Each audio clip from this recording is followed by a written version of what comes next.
they believe someone took him.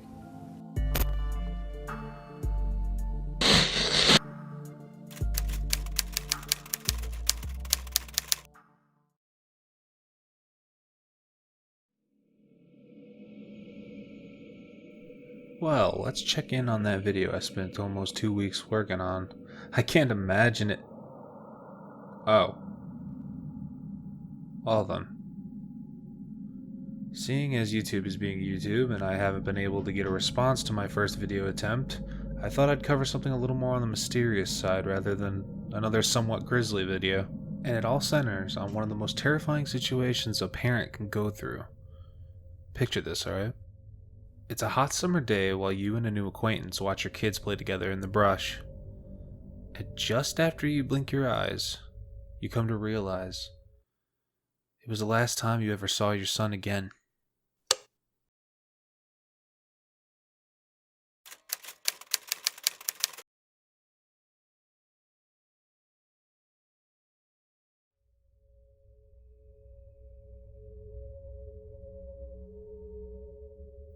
It was Father's Day weekend when the Martin family decided to take their annual camping trip.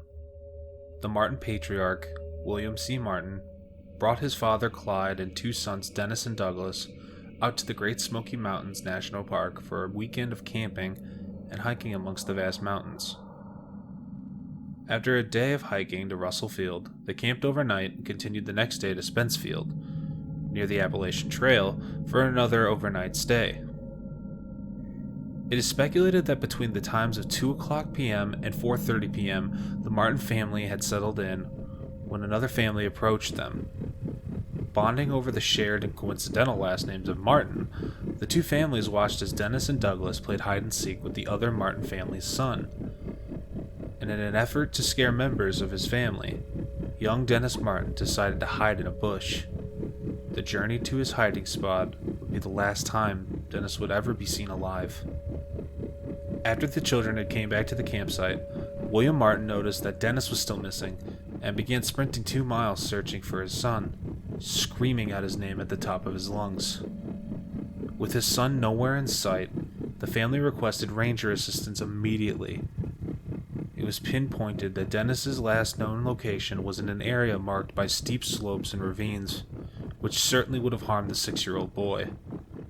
Not only that, but the search had been hampered by a natural deterrent: the rain. After Dennis's disappearance, it reportedly rained up to 3 inches, setting the investigation back by possibly washing away any evidence. This would be a continuous theme throughout the entire investigation.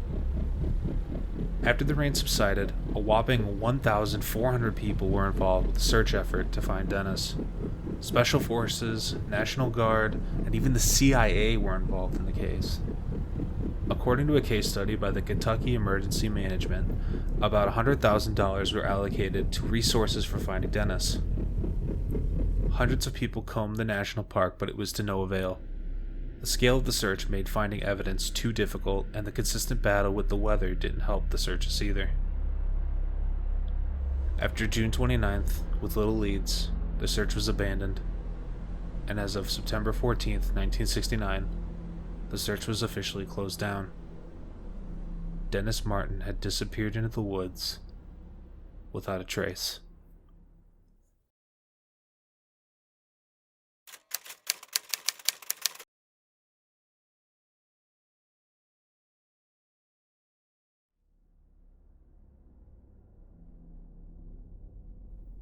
During the search, volunteers had discovered a footprint approximately 3.5 miles from the Spence Field base, running towards a stream. The tracks ran straight into the stream where they ended, and according to investigators, the tracks were of a child's bare foot and an Oxford-type shoe, similar to the exact shoe that Dennis had been wearing when he was missing. One of the biggest clues came from another group of hikers named the Key family. Around the time of Dennis's disappearance, Harold Key and his family had been hiking near Rowan's Creek when they asked a ranger where they could see some black bears at. The ranger pointed them towards a ridge approximately 5 miles from Spence Field, and as they reached the ridge, the Key family heard what they called an enormous and sickening scream. Within seconds, Key's son had pointed out what he thought was a bear. Key himself had deduced that it wasn't a bear at all, but it was a dark-figured, rough-looking man that was hiding in dense bushes in front of them. Key had noticed that the figure had been carrying something bright red over its shoulder, and this matched up to the outfit that William Martin reported his son was missing in. He was wearing a bright red tucked-in shirt. Key reported the incident after hearing about Dennis's disappearance, initially thinking it was just a moonshiner that was hiding from them. The FBI ruled it out as the sighting was miles away from the base camp where Dennis went missing. Contrary to FBI belief, tracker and now retired ranger Dwight McCarter took William Martin to the spot where the sighting had occurred to prove it was doable in a short time frame, and they found out that it actually was.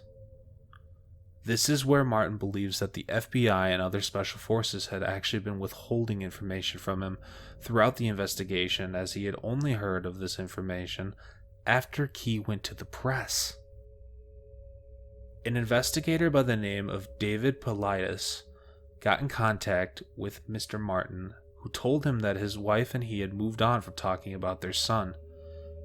After some convincing, William Martin had told them about the Key family, as well as Jim Reich, an FBI agent presiding over the case of Dennis and multiple other missing cases in the park. He had apparently committed suicide 15 years later. He also mentioned that each group working on the case didn't seem like they were working together, but almost like it was kind of a race to find a solution on who could beat each other to what this thing really was. And not even to find his missing child.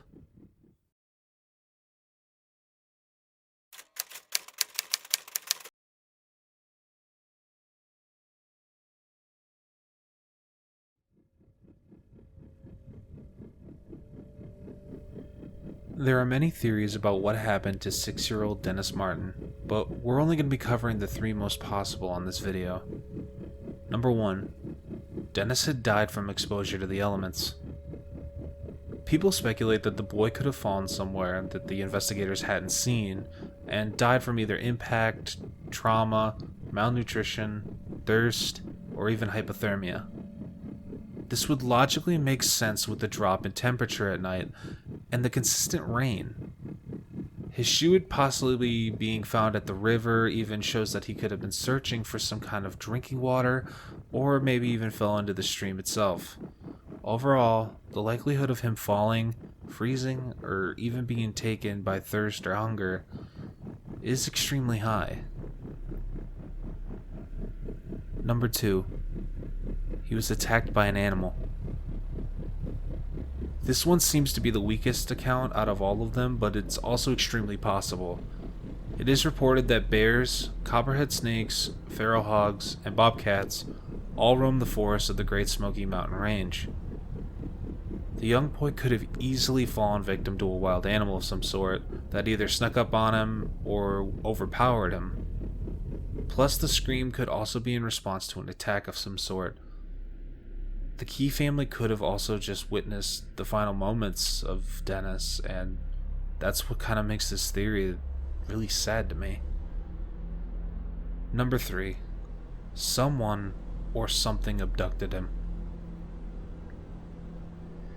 It's obvious that the paranormal side of me wants to believe that this was an abduction of some sort, like by a creature, and many speculate it was a Bigfoot-like entity, based on the amount of response by the government.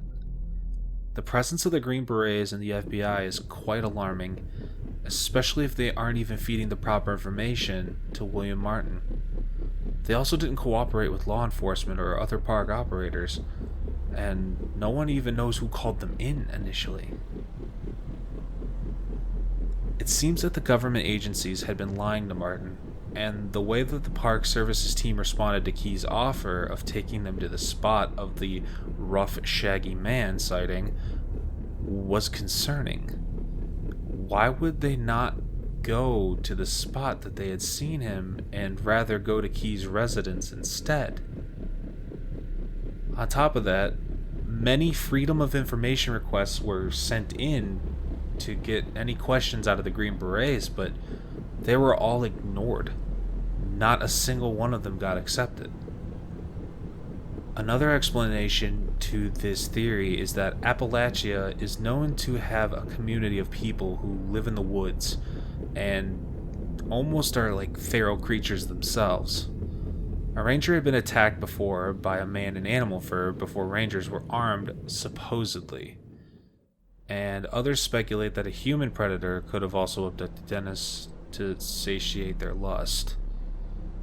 While unlikely, the woods would provide them with a lot of cover, and they have their choice of targets if they were to come through. These two are merely just speculation, though.